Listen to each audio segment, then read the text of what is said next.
સૌને જય બહુચર। શ્રીમદ દેવી ભાગવત અનુસાર આપણા શાસ્ત્રની અંદર 4 નવરાત્રિઓ બતાવવામાં આવી છે, જેમાં ચૈત્ર અને આસો મહિનાની જે નવરાત્રિ છે એ પ્રસિદ્ધ નવરાત્રિ ગણવામાં આવે છે, જ્યારે માઘ અને અષાઢ મહિનાની જે નવરાત્રિ છે એ નવરાત્રિને ગુપ્ત નવરાત્રિ બતાવવામાં આવી છે।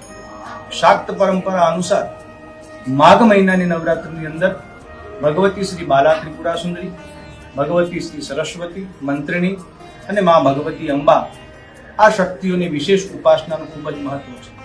સાથે સાથે શ્રી વિદ્યાના ઉપાસકો આ સમયની અંદર 10 મહાવિદ્યાની પણ ખૂબ જ ઉપાસના કરતા હોય છે। વસંત ઋતુના આગમન સાથે જ આ નવરાત્રિનો પ્રારંભ થાય છે।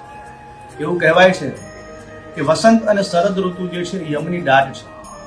આ સમયગાળા દરમિયાન અનેક પ્રકારના ભય, ક્લેશ, રોગો અને ઉપદ્રવો જે છે એ ખૂબ જ મોટા પ્રમાણમાં વધતા હોય છે। તો આ તમામ ઉપદ્રવો સામે મા ભગવતીની કૃપા, એની એક દિવ્ય ઉર્જા, એક શક્તિ મેળવવા માટે આ સમયગાળાની અંદર માતાજીની ઉપાસના કરવાનું ખૂબ જ મહત્વ બતાવવામાં આવ્યું છે। આ સમયગાળા દરમિયાન જ શ્રી વિદ્યાના ઉપાસકો જે છે તે પોતાના ગુરુએ આપેલા જે કંઈ મંત્રો હોય એના દ્વારા મા ભગવતીની ઉપાસના કરતા હોય છે।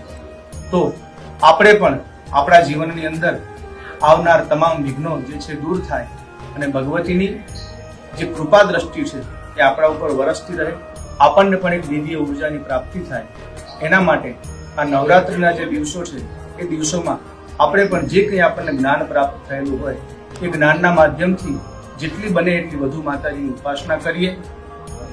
સૌને જય ભગવાન।